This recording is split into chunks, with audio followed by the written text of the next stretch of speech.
Jadi, ada seorang bocah bernama Thomas. Dia tinggal di sebuah apartemen kecil di Spanyol bareng ibunya dan sang tante, namanya Barbara. Suatu hari, Thomas lagi duduk santai di depan rumah sambil bengong gak jelas. Gak lama kemudian, ibunya keluar sambil bilang kalau dia mau pergi belanja. Sebelum pergi, ibunya sempat ngingetin Thomas supaya jangan main terlalu jauh.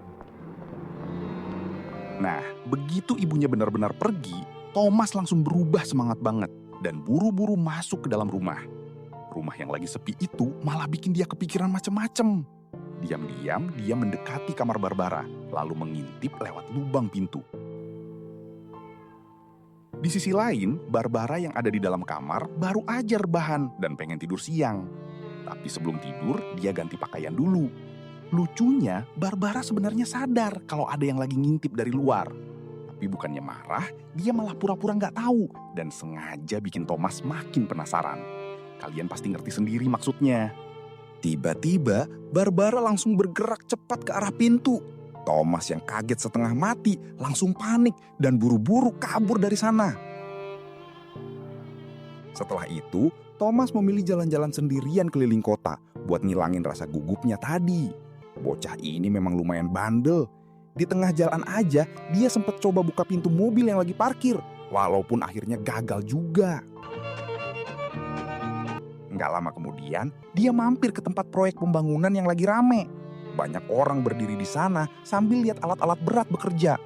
Thomas pun ikut memperhatikan dengan serius. Tapi perjalanan dia belum selesai. Setelah itu, Thomas masuk ke sebuah toko pakaian. Awalnya kelihatan biasa aja, tapi ternyata dia malah mengambil satu baju lalu langsung kabur begitu saja. Sesampainya di apartemen, ibunya ternyata masih belum pulang. Sementara Barbara kelihatannya lagi santai di kamar. Thomas masuk ke kamarnya sendiri, lalu mencoba baju hasil curiannya tadi sambil gaya-gayaan seperti orang dewasa. Namun rasa penasarannya ke Barbara muncul lagi. Tanpa mikir panjang, dia kembali mendekati kamar tantenya. Dan lagi-lagi mengintip lewat lubang kunci. Dan bener aja, Barbara sadar kalau Thomas memperhatikannya. Tapi seperti sebelumnya, dia nggak marah sama sekali. Dia malah kembali bersikap seolah sengaja membuat Thomas terus mengawasi. Nggak usah dijelasin detailnya lah ya, kalian juga pasti paham arahnya kemana. Setelah itu, Thomas pergi ke balkon buat santai sebentar. Tapi ya namanya juga Thomas, ada aja tingkahnya. Di balkon dia malah iseng membakar selimut tetangga yang lagi dijemur. Awalnya mungkin cuma main-main, tapi api tiba-tiba membesar dan bikin dia langsung panik. Thomas buru-buru kabur masuk ke kamar.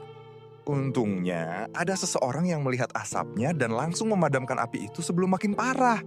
Orang-orang di sekitar apartemen jadi heboh dan panik. Tapi nggak ada yang curiga kalau semua itu ulah Thomas. Barbara yang dengar keributan dari luar akhirnya keluar dan bertanya ada apa.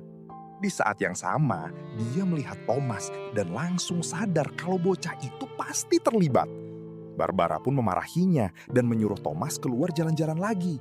Karena menurutnya, anak laki-laki nggak bagus kalau seharian cuma diem di rumah. Akhirnya, Thomas kembali pergi keluar dan menghabiskan waktunya melihat para pekerja konstruksi. Dia memperhatikan alat-alat berat di sana dengan penuh kagum. Mungkin di kepalanya, suatu hari nanti dia membayangkan bakal mengendalikan mesin-mesin besar itu saat sudah dewasa. Dan ya, disitulah cerita film ini berakhir.